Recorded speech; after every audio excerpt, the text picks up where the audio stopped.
Hello. Hi, Stuart. Hello. Welcome. Hello. Can you see me? Can you hear me? I can, yes. How are you?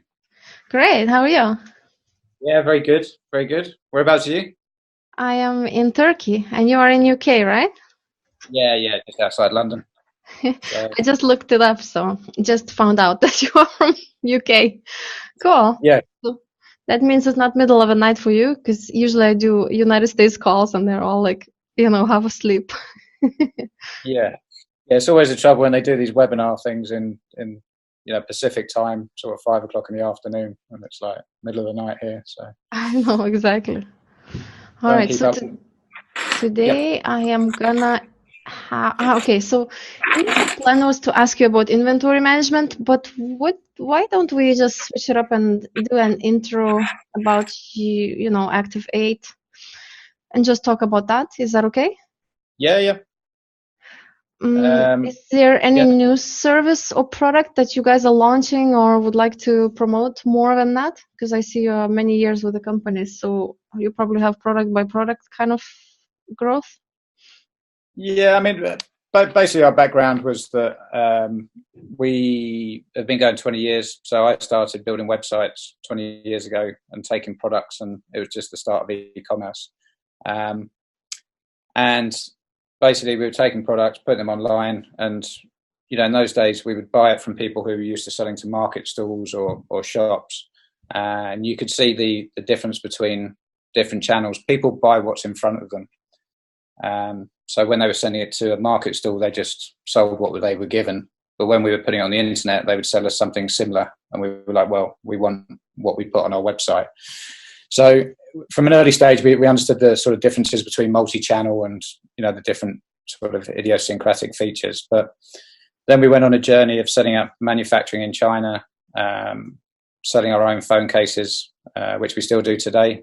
But that industry, whenever Shopify say, if you want to start an easy business, sell phone cases. So as you can imagine, the Yeah. uh, the whole industry got a bit saturated, and some of the big guys have gone as well. And we're still going, but more focused on like businesses than direct to consumer almost.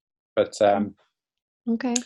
so as we saw those sort of challenges coming in, and when I was going to China 4 or 5 years ago, you could see they were building the big warehouses there. So you could tell the Chinese market and other parts of the world were going to start putting products directly onto Amazon. And that's what's happened to a large degree. So when everybody was promoting these white label courses a few years ago, I just didn't see the longevity in it. So we pivoted the business to be more of a service provider. I had a team here that had worked on Amazon, eBay, had familiarity with selling into high street retail.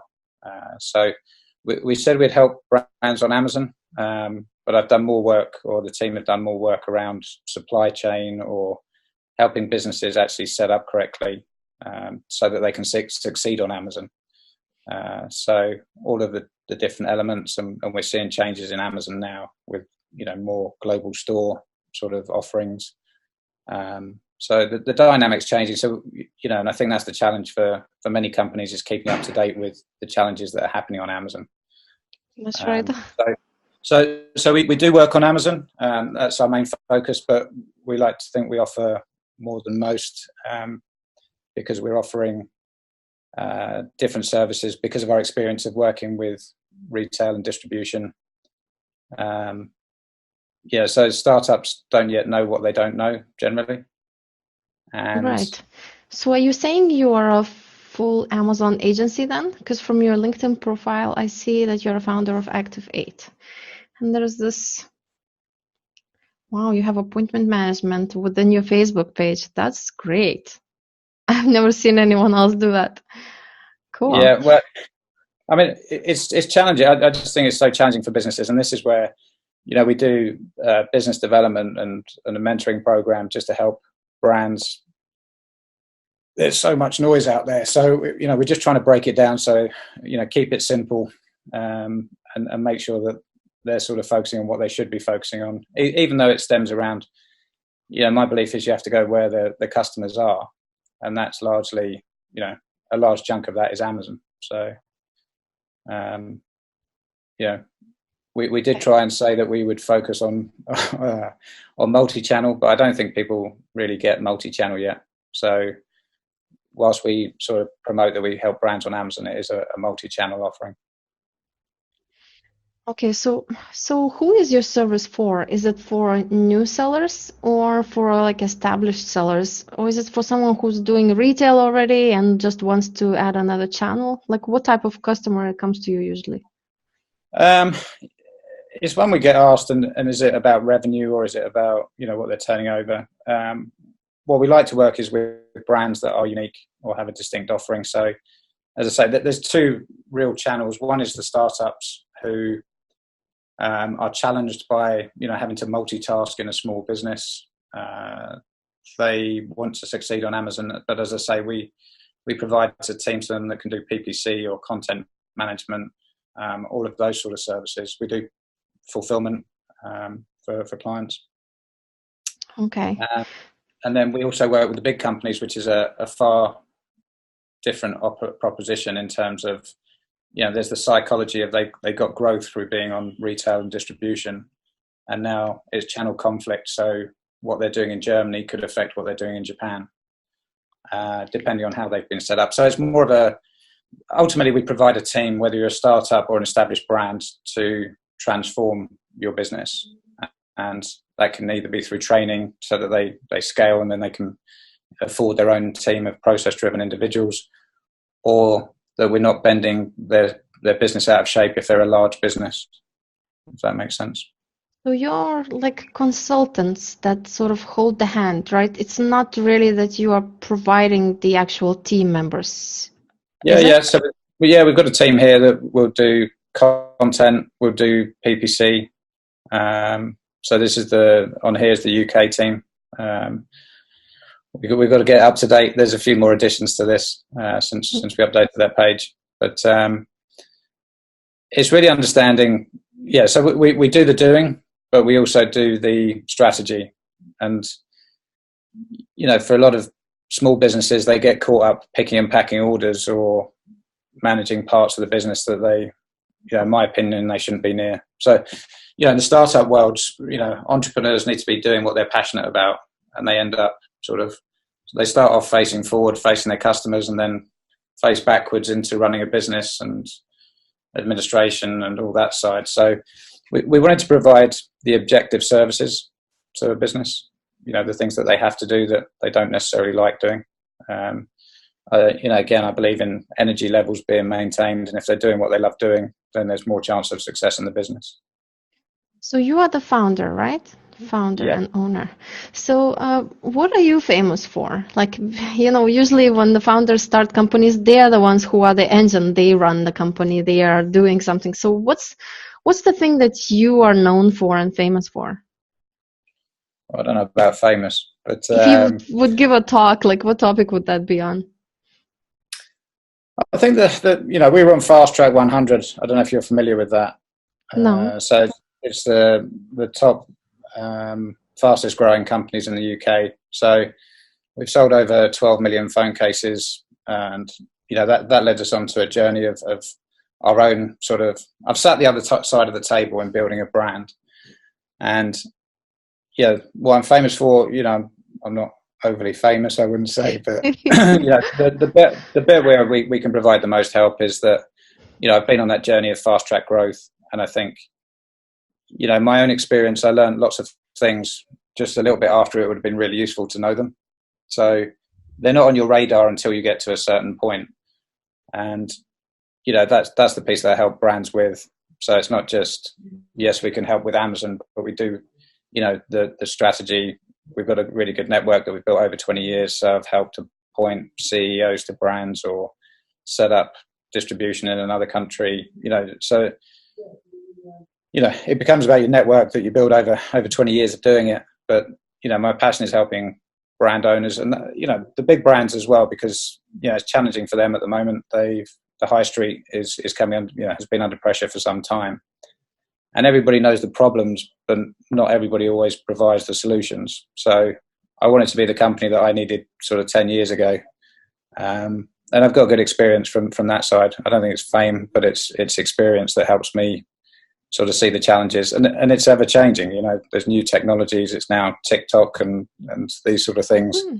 That's interesting that you even mention it, actually. So have you tried it for your brand? I haven't tried it for my brand. I like to keep abreast of what's going on, but it's a very young audience. But so was Facebook when it started. So they're the next generation of consumers. They'll be influencing their parents' buying habits at the moment. So I think people are getting aware of it. We had an incident yesterday with a client who went and set up on TikTok, and their username had already been taken. So if you're familiar with like Instagram and what happened there, the first people to get the names sort of, so like domain business almost. Yeah. And it's there's an argument that there should be an expense to it, or something, so that deters people multi-purchasing or multi-acquiring these names. So yeah, but TikTok's not overly relevant to my business right now, but I'm aware of what's going on there, and to some of our brands, it's an audience and demographic that's more suitable to them. So we're guiding them to providing content on that channel. You've got to manage it. Phone cases, who's your buyers? Like, what demographics buy phone cases? Everybody's got a phone, haven't they? So and everybody fears dropping a £1,000 phone or £600 phone. So everybody buys phone cases, but that's almost the problem, because our own business in say America, when Apple started becoming so dominant, it actually became harder to stand out, because our niche was setting up the manufacturing. So we still make for lots of obscure models, and we've got a good reputation with our brand Terrapin for business users. So there's other brands out there now that are doing stuff more innovative, and that wasn't us. So I think that market is so saturated, and there's so much excess stock everywhere that it's hard to build a brand. If you ask most people in the street, could they name a phone case brand? Not many could actually. They just go, I just buy mine at Apple. Whenever I buy my phone, buy a phone case too. Yeah. Exactly, and even Apple. Apple used to really sell other people's products in their store. And then all of a sudden, you'd walk in their store, and above sort of chest height or above waist height was all Apple products, and all the third-party products were put lower. So, but yeah, nobody really knows other than Apple, or they might buy Samsung and Huawei and these things. But it's hard to build brand loyalty in that sector, where there's just so many brands being manufactured. And if you ever go to China, you'll see that there's there's just so many factories making them, and to build that brand loyalty and raving fans, it's now probably more of a people just want a reliable product at the end of the day. They don't want to drop their phone and then sort of be in more pain than just buying a phone case. So. But will you be staying with the niche, or you are slowly moving out of it? We're transitioning the business, so we knew it was one of those. We've got a loyal following that we moved all of that side of the business out to China so that we can operate it from there. As margins, it used to be great margins, but now, and again, this is where things like Amazon change. What was possible. You never used to have to pay extra for PPC on Amazon and things like that. So we could operationally, we were the best in the business, I'd say. So we were able to get product here and into Europe and into the US faster than anybody else. But with that, you get competitors, and then it's and this is really where I'm keen to work with brands now that can stand out, because there's a report that 25% of Amazon sellers are now Chinese. So, and I think they'll go through the same cycle where they're all competing against each other. It's gone further up the source, and now they'll find that they come unstuck because they've got to be doing more marketing and those sort of things. So if they're not building brands, and a lot of these factories haven't been traditional brand builders, I think that's where the opportunities lie to provide guidance and expertise. I'm not a branding person. I'm more of an operational, company, or Activ8's more of an operational company. But we work with brand agents as we it suits that company. So again, I think this has been a challenge with lots of these off the shelf, get rich selling on Amazon FBA, 7 figures within 6 months. And the reality is there's no such thing as off the shelf. It's got to be tailored solutions for brands. And that's where we help. And then, as I say, we do the doing as well. But in the big companies, they have a team so where we can leverage their team already. But we help transition that existing team that's familiar. Even their accounting team is not used to distance selling tax regulations in Italy. They're used to doing wholesale deals, and the VAT implications are very different in those sectors. So are you now transitioning into another niche, like for your own business? Instead of phone cases, did you go into another niche now? Started another or? No? Yeah, so as I say, about 3 years ago, we started offering services to other companies who wanted to succeed on Amazon, and we're growing that side of the business. I learned the hard way that I think sometimes people want to be told what they want to hear, not what they need to hear. So interesting. We've learned over the last 3 years, and again, you see it with Amazon PPC. There's lots of money being wasted. A lot of money is being spent on a kind of retail return, but because of their distribution model or their stock management model, somebody else is getting that return, not themselves. So we've done some work from some large companies, some blue chip companies that, it's about managing their supply chain so that, when they appear on Amazon, say in the UK, it's them that's getting the sale, not somebody that they've sold to in another part of the world. Okay. So from my audience who's watching, if I'm a new seller and just looking to start selling, am I a potential customer for you, or it's not the type that you want to attract? We can, but again, I think they want to. So many millions of dollars is going into coaching, sort of these free courses or cheap courses. So we can, but I'd always rather guide them into. There's 2 schools of thought. One is that you're going to be a kind of arbitrager, so you're going to see niches and opportunities, and it's really understanding how long they're going to last. So we do services for some companies like that, but again, they have to have the mentality that they're going to be, it won't last forever. It could last 3 months. Do you remember fidget spinners? Yeah, I do, so definitely. They were here, they rocketed, and then suddenly nobody wanted a fidget spinner. And so it's riding those trends if you want to get into that sort of business, or there's brands we work with that are far more niche, and we can do all the fulfillment and the operation side for them while they're traveling the world, seeing what the latest trend is in North America or in Asia. So but that's got to be their life, and they can't be here picking and packing orders or doing their tax returns or those sort of things. So, and then the other side is people who want to build brands and guiding them into what's possible. It's more challenging to build brands, but ultimately, if you do it well, then there's more longevity. So now, tell me, I will be sort of a devil's advocate. Let's pretend I am someone who has a lot of creativity about what my brand is going to look like, and I do want to learn. Every entrepreneur, we are in entrepreneurship in order to learn, right? We love the learning. Okay, how is the shipping going to work? How is the FBA this? And now it's like, it feels like I would come to you and give you all of that interesting part, which I want to discover myself. So in my journey, should I come to you only after I have discovered everything and I need to grow? And that's when I would come to you, sort of to build the team and help me do the scaling part? For us, it's about time management as well. So, we can't necessarily be helping every single 97% of e-commerce businesses fail. And to me, that's a startling statistic that shouldn't exist. And it's why they fail, or at least reducing the costs of that failure. So it's being agile. So, yeah, I understand that they want to learn everything. As entrepreneurs, we want to know exactly. But the reality is we can't know everything. So, if a mechanic comes to me and says, I've got a problem with my car, I need to know a little bit just so that I'm not being taken for a ride. But I don't need to know the internal mechanisms. So and to me, it becomes about time versus money.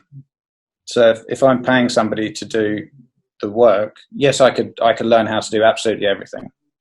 There's any of us could, but I don't have the time to learn all of those things. So do I want to learn about, I think most entrepreneurs I meet they're either very sales focused or very, product, and do they want to get into the mechanisms of all of the channels? Some just want to do Amazon, and that's fine. And, we can help them on that side as they grow and say, I'm getting overwhelmed. Who do I go to?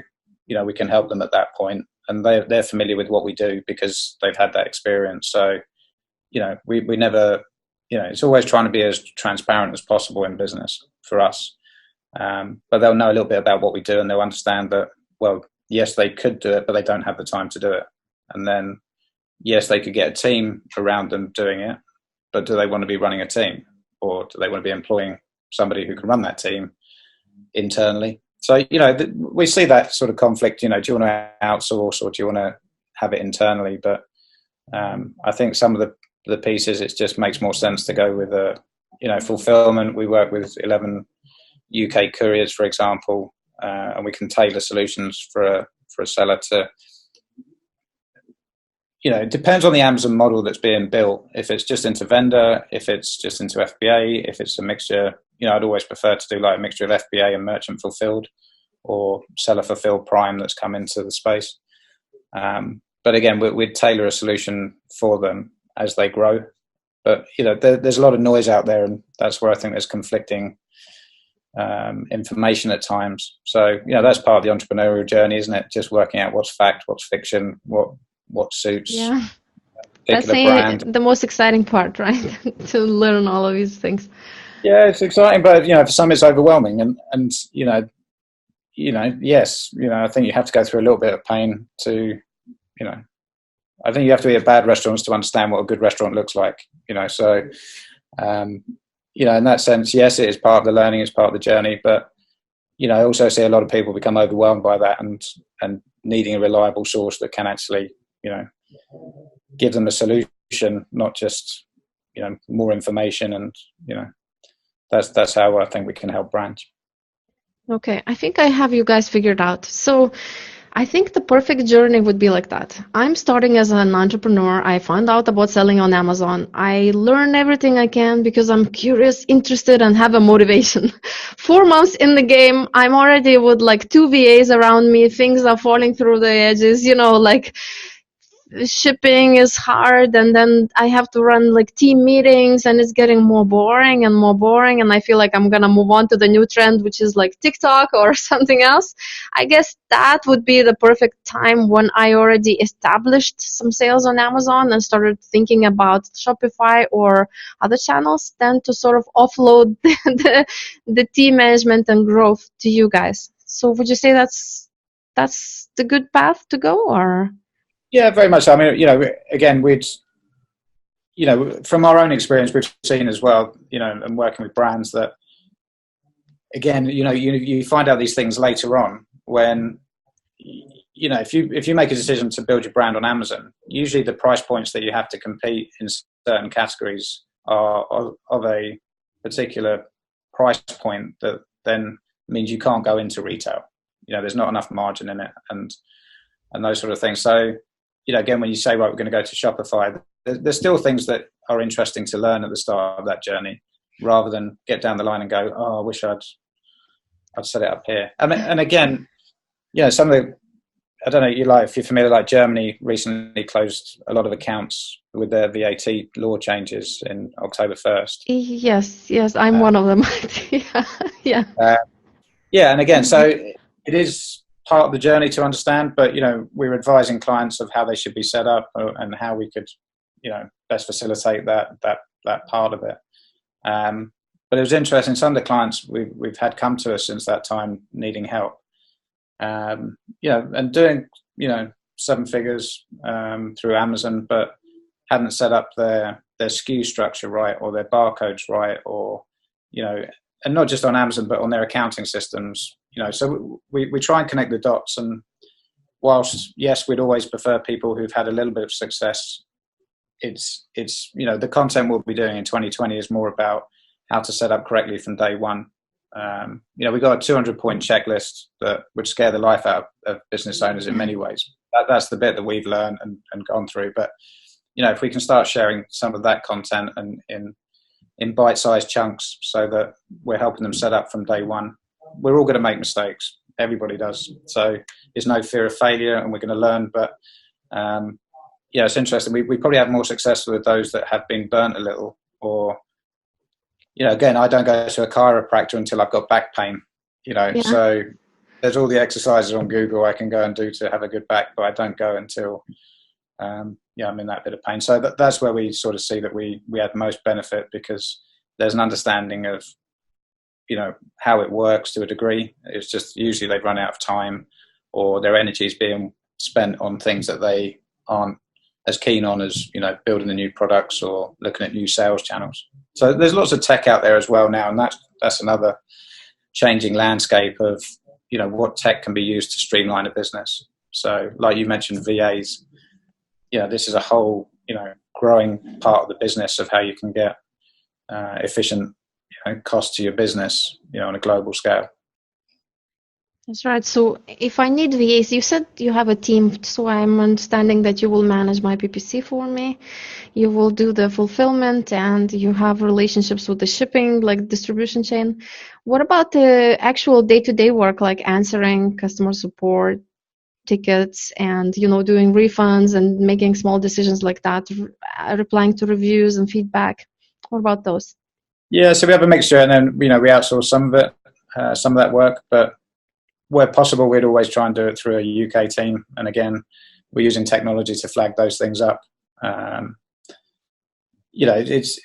think what challenges most is that because of all these courses say it's so easy, they just think, well, I'll just be able to run it. And, there's always things that crop up in a day. If I got my team on the call, they'd say, we had this yesterday that we'd never seen before, or, and that's, it's working to. There's lots that you can process drive, and then there's those idiosyncratic features that you have to be able to understand how Amazon works, or Amazon world's a little bit different at times to how the real world works. So knowing those things, just helps get speedy resolution. Okay. So, I like that you come from an experience background. So sometimes there are coaches, that teach courses that they had a product, but it didn't work very well, or they weren't very successful with it, and they're still good coaches if they've been coaching for a long time. They learned what's worked somewhat from their customers' account.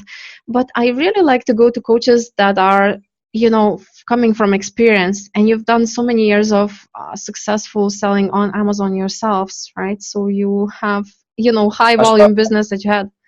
It's completely different than your point of view and your experiences. Like, it can actually help a lot to see that when scaling. That's the point when I'll come to you, scaling issues. And if you are the one who knows what it takes, to go through those, little problems when the scaling starts, then it's really nice. I think one of those things as well is like, I take that on board with the coaching side, and some of my best staff have been people who failed in their own business because they've been through that journey and they know what it takes to run a business, which all of the different elements that you have to think of and that sort of thing. So, some people call it failing, I call it learning.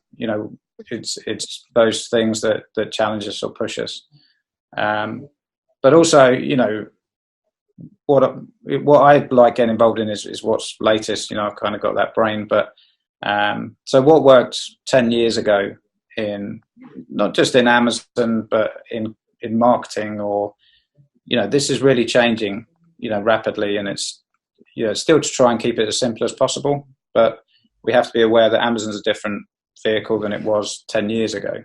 So you have to stay relevant. Just because we had some success on Amazon doesn't mean that what's happening today isn't more relevant to anybody coming onto the channel. So again, that's where we have to still be at the forefront of what's happening, using our experience of the channel, but also how that can be eased going forward. So it's coaching, but from experience, but you've still got to be a relevant coach. Sounds very good.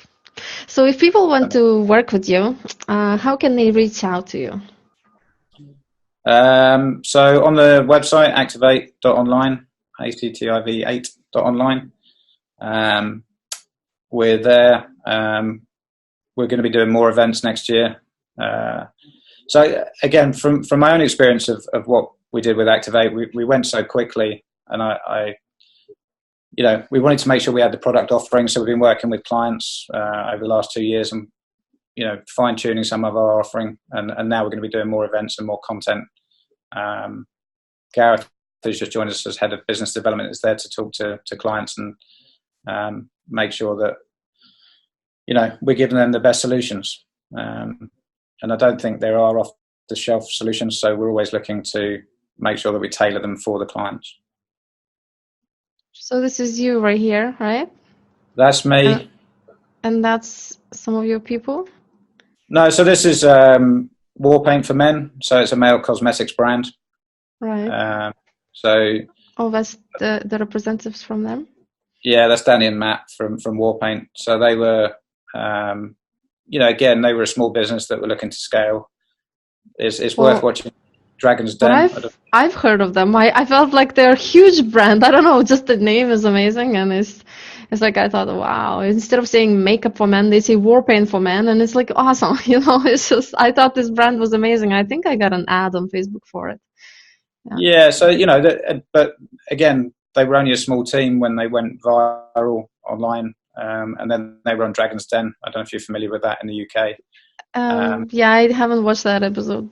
Definitely not. Yeah, yet. brands of any sizes, but they were a small team. They're growing, continually. They're doing, starting to get really good retail orders as well. So that's a fascinating sort of project for us to be involved in, helping build their DTC side through channels like Amazon and websites, alongside their retail push that is going really well and going strong. So again, we can help them be agile as they need to be at this point until they get to the point where they've got offices in 30 countries and and those sort of partnerships. But we free them up to focus on the high value work that they need to be doing in product development, branding, and those pieces. So. Wow, that's a great brand to have on your social proof records. Definitely gives you a check mark in my box. Yeah. All right. Yeah. So I was in with them yesterday, and just planning out channel strategy and those sort of pieces. So I think the powerful thing about Warpaint is that it's a very modern brand. It's authentic. It's doing all the things that new brands should be doing, and that's why I think it really resonates with people. As a brand that's knocking down a few walls, but to be everywhere in the world, they need to be as agile and use technology and use systems as best as possible. So we're helping them with their journey on that one. All right. Well, thank you very much, Stuart, for coming to my show today, and I'll talk to you soon. Hopefully it's some help. But yeah, I mean, if there's people that just want some help, then my team are here to help them sort of navigate it. And as I say, we'll be doing more content next year that we hope will encourage them and make it an easier journey in some ways. But obviously, like you say, the part of the fun is learning, what's possible. Right. Thank you so much. Take care. Have a nice day. Good day.